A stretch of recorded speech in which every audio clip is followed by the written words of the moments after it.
Good morning, children. Welcome to economics class. See, in the last class, we saw about loanable funds theory.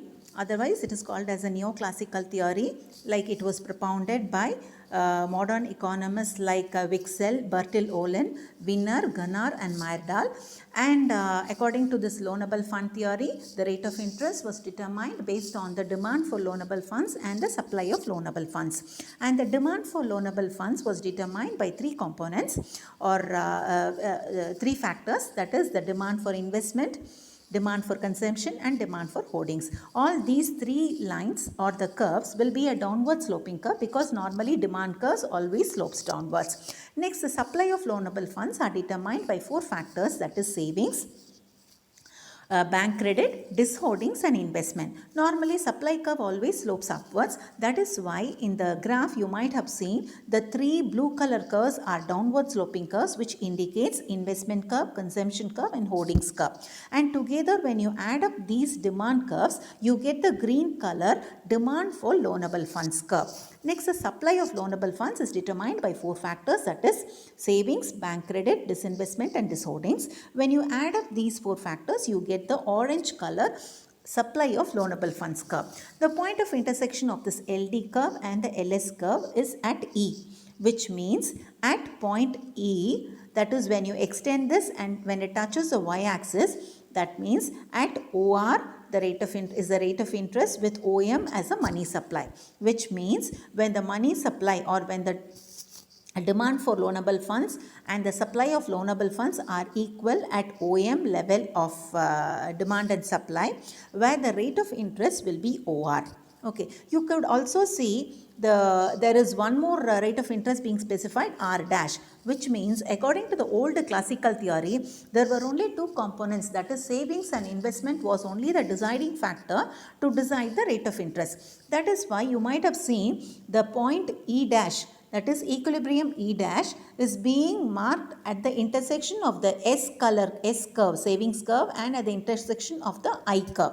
Which means according to the old theory or classical economists, they believed that whatever was a savings was converted into investment. So the point of intersection of the savings curve and the point and the investment curve was deciding the rate of interest. That is the reason why you got R dash as the rate of interest according to the classical theory.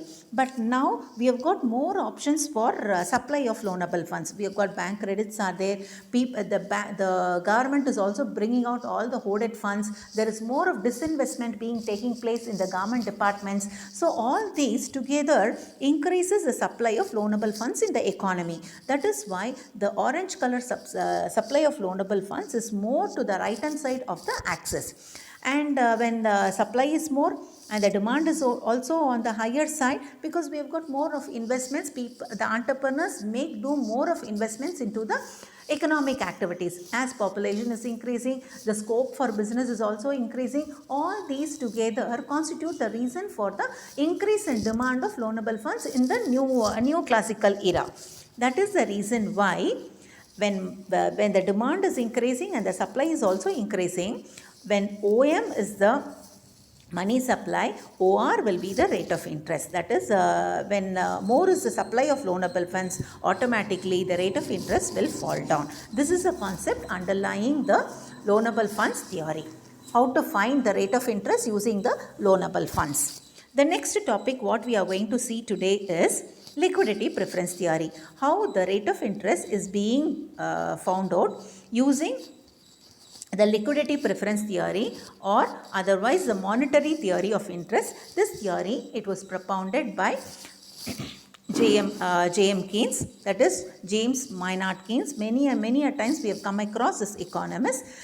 He only has propounded this theory and he has written in one of his famous books, The General Theory of Employment, Interest and Money. This book was written in the year 1936.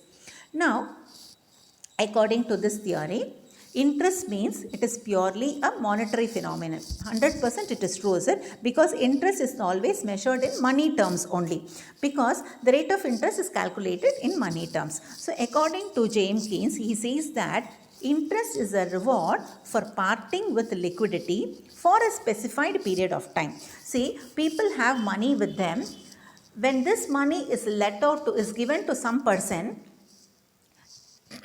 see for example, you have enough money and I am a businessman.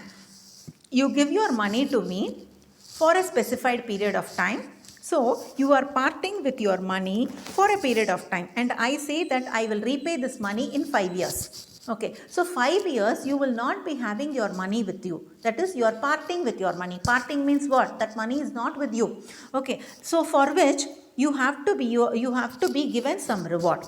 That reward is nothing but interest. This is the explanation of interest according to J.M. Keynes. Next is the meaning of liquidity preference. Why do people hold liquid cash with them? What is liquidity preference? Liquidity preference is nothing but people have with them or hold with them wealth. This wealth can be either in the form of cash, or it can be in the form of bonds, securities, or even gold also. So people sorry children, people hold money with them for certain reasons. They hold money instead of having liquid cash. What do normally people do? Liquid cash is not safe for us. Okay, so what do people do? They invest their money in land, building, gold, or they buy bonds with securities and all. All these are called as non-liquid assets, because to convert this gold or bond or securities into cash, it takes some time. But when you have liquid cash, the purpose of liquid cash is very much on the higher side. So people prefer to hold a liquid cash with them rather than holding in the cash in the form of gold, security, or bond. Many a times it happens, is it? When you see your parents itself, definitely they will be having liquid cash with them to some extent. For some reasons they will have liquid cash. Let us see for what reasons they are having the liquid cash now. This preference of holding liquid cash, you call it as liquidity preference. Now, in the words of Mayer, liquidity preference is a preference to have an amount of cash rather than of claims against others. Here, claims against others here represents gold, bonds, securities, land, building. How the cash takes up the other forms of claims. That refers to claims against others.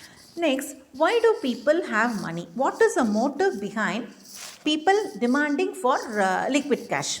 That is, why do people prefer to have liquid cash with them, or what is the motive of liquidity preference? Now, very simple. There are three motives basically. One is transaction motive, second precautionary motive, third speculative motive. Let us go into each topic. Transactive motive. If you are a businessman, definitely you see in your factory there are almost 50 to 60 people working in your factory. As an entrepreneur, will you want liquid cash with you to do the day-to-day transactions? 100% we need, because we need money to buy all the petty expenses. See, you cannot go and buy stamps or pay courier expenses through credit cards or through debit cards. Okay, for which you need money. You cannot pay to the T-man using a credit card or using a debit card, for which you need cash also. So, to meet out the day-to-day expenses, if money is held with the people, or if people prefer to have money with them to meet out their day-to-day expenses, you call that motive as transaction motive. Many a times you might have found your moms and dads, definitely in their pouch, they'll be in their purse, their wallet, they'll be having minimum amount of money, is it? Why do they have that minimum amount of money? On the way, when you see any person, any vendor or seller selling petty things, okay, vegetables or fruits, definitely you cannot go and give your card there to a person who sells in a street side shop. He can be a hawker. Okay, hawker means what? People who sell the vegetables or anything on the road by foot when they walk and sell, or they'll be having a small trolley, okay, or they'll be having a van and they'll be selling there. You cannot use a card or any other bank form of transaction there. So, for which you need money. So, people prefer to hold liquid cash with them to meet their day-to-day transactions. This you call it as transaction motive. Will you hold huge amount of money for a day-to-day transaction? You will not do it. Okay. So, the preference for that is very less only. That is, if your income is 1000, at the max you will be having only 0.25 of your 1000 rupee to meet your day-to-day expenses. That is, if your income is 1000, at the maximum you will be having only 125 rupees with you. Even that is very high, I would say. Next is precautionary motive. People prefer to have liquid cash with them to meet out any unexpected happenings. Suppose any unforeseen expenditures are there, all of a sudden people fall sick. Okay, when you take to a doctor, the doctor doesn't accept a credit card. So he requires only cash only, for which to meet all these unexpected expenditures, it can be sickness or it can be accident or it can be a fire or theft or anything. So you need money to meet all these unforeseen expenditures, for which you prefer to have liquid cash. If this is the motive, precaution is a motive, you call it as precautionary motive. Okay. Next is speculative motive. Why do people have liquid cash with them? There are, see, this speculative motive, normally it is maintained by, this motive is more so observed in the case of business people. See, businessmen, they have liquid cash with them because all of a sudden when there is a fall in the price of commodities, okay, or any of the raw materials that they are using, or any of the products in the market, if the share values are reducing, on one fine day the values of shares are coming down, immediately what will people do? If you are a businessman, immediately you will try to utilize that opportunity of reduction in the prices. So only when you have liquid cash with you, immediately you will be able to buy that commodity, because utilizing the advantage of price reduction. So a debit card can also be sometimes taken as liquid cash also. So people prefer to have liquid cash with them to do speculation. Speculation means using the market situations, when you try to grab profit or when you try to earn profit, you call that as speculation. That is, buying when the prices are less, selling when the prices are high. This you call it as speculation. More so, it is observed in case of buying and selling of bonds and securities. Okay, shares and bonds. This motive you call it as speculative motive. Now, we shall understand how the rate of interest is being determined based on the liquidity preference. So what is the liquidity preference? Liquidity preference means the preference or the desire of people to hold liquid cash with them. For what all purposes people hold liquid cash? For transaction purpose, for precautionary motive, or for speculative motive. Of all these three motives, for speculative motive only, people hold more amount of cash with them. For petty expenses, people don't have huge amount of cash. Is it? Am I right or wrong? For precautionary motive, see, just every time you cannot expect that everyone will fall, and you cannot have lakhs and lakhs of rupees with you. But you can have a lakh rupee with you when you feel that when market is down, I can buy shares. For such reasons, you can have a lakh rupee with you. For meeting or tea and coffee expenses, you will not hold 1 lakh rupee with you. Okay, now let us understand how the liquidity preference, using this liquidity preference, how the rate of interest is determined. I shall directly take you to the graph itself, children. Here, in the x-axis, you have taken the demand for money and the supply of money. In the y-axis, you have taken the liquidity preference. Now, here we have taken two conditions. First condition is, we are assuming the money supply to be constant in the economy. That is, according to our example, we have taken 200 rupees or 200 units as a money supply, which we assume to remain constant. And how, based on this money supply and based on the liquidity preference, we are going to arrive at the rate of interest. Now, this downward sloping LP curve, you could observe this yellow color, orangish yellow color curve, LP curve, is nothing but the liquidity preference curve. Liquidity preference curve is always a downward sloping curve. The reason is, if the rate of interest is high, liquidity preference will be low. The reason is, if the banker is offering a good amount of interest for my money, means I will not prefer to have money in my hand. Rather, I will prefer my money to be in the bank, because if it is in the bank, the banker will give me a good lot of interest. So, rate of interest and liquidity preference are inversely related to each other. That is the reason the liquidity preference curve is a downward sloping curve. Please understand the reason why it is a downward sloping curve. Now, we have assumed the money supply to be constant. That is the reason why this M2 curve which represents money supply curve is a vertical curve, which means 200 is the money supply which is being assumed. Now observe the M2 curve and the LP curve. The point of intersection of the M2 curve and the LP curve is at point E, which means when the liquidity preference is LP and the money supply is constant at 200, it intersects at E. When you extend that to the y-axis, it touches the y-axis at I, which means if money supply is M2, the rate of interest is OI. That is, with this much amount of money supply in the economy, the rate of interest is I. Okay, now let us assume one more condition. My liquidity, the liquidity preference among the people is increasing. That is, people prefer to have more liquid cash with them. That is, they don't want to bring it into the economy. Their preference for having cash is increasing. So, this LP curve shifts to the right hand side. So, you have L1 P1 curve as a liquidity preference curve. But money supply remains to be constant at M2 itself. Now, observe the point of intersection of L1 P1 and M2 curve. You could observe at point E1.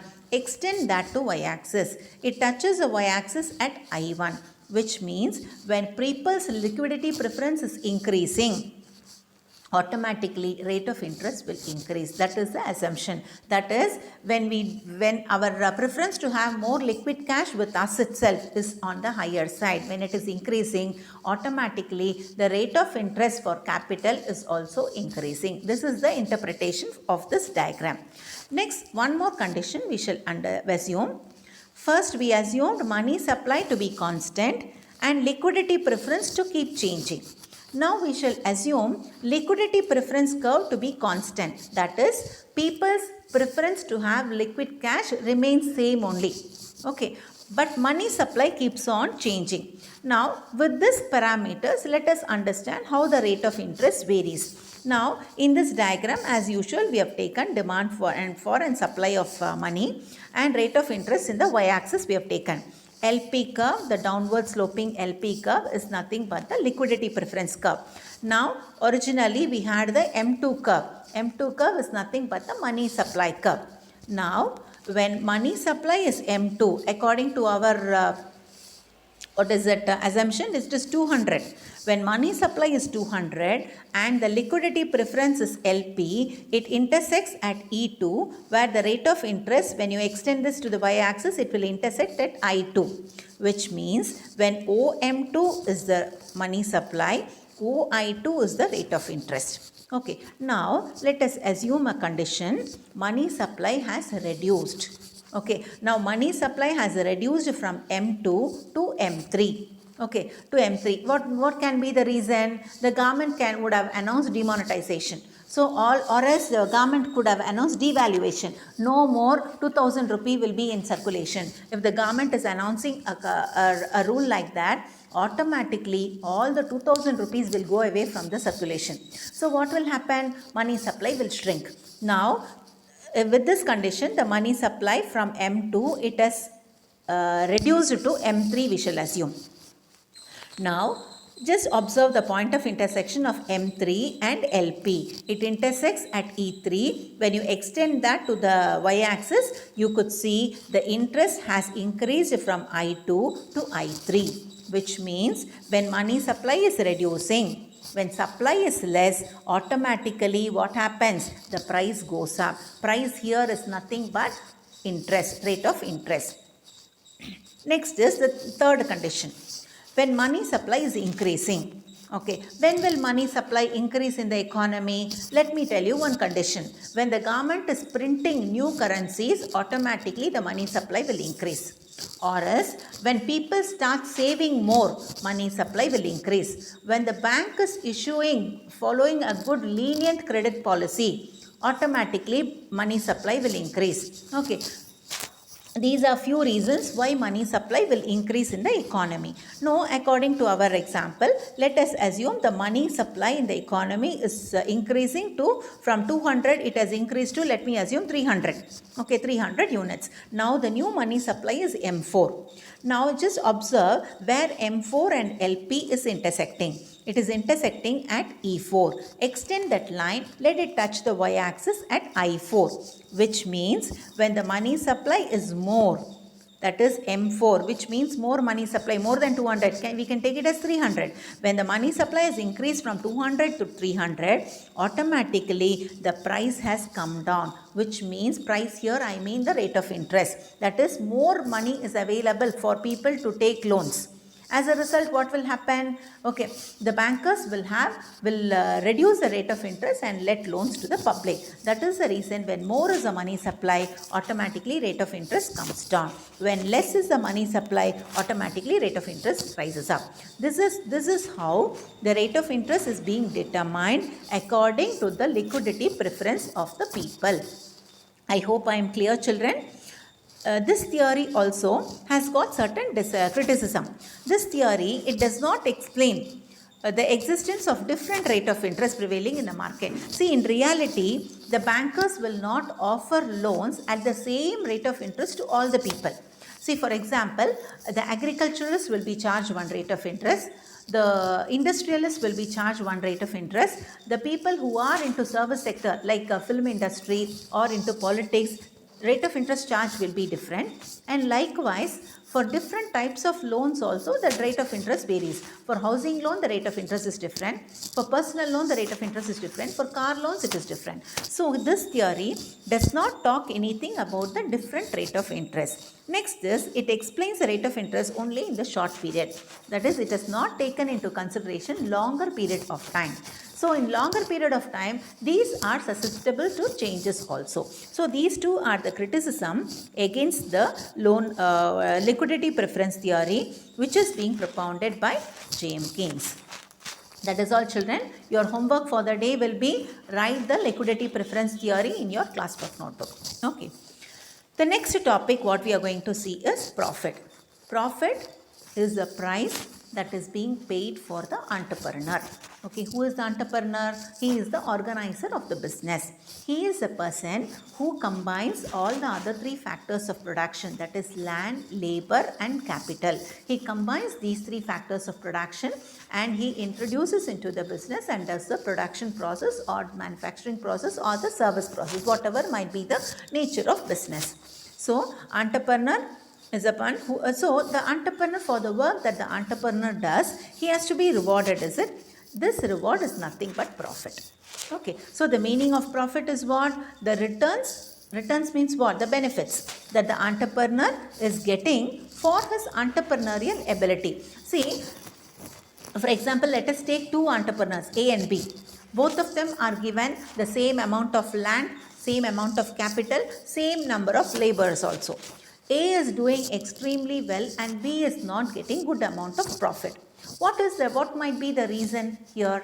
Both of them are given the same level of inputs of factors of production, land, labor and capital. But A is getting good amount of profit, but B is not getting profit as much as A gets.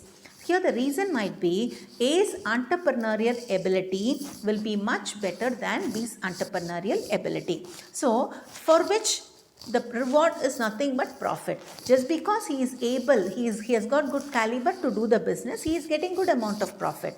The person who doesn't have the entrepreneurial ability, he gets profit according to his ability only. So this reward or the profit, this reward which is paid for the skills of the entrepreneur, you call it as profit.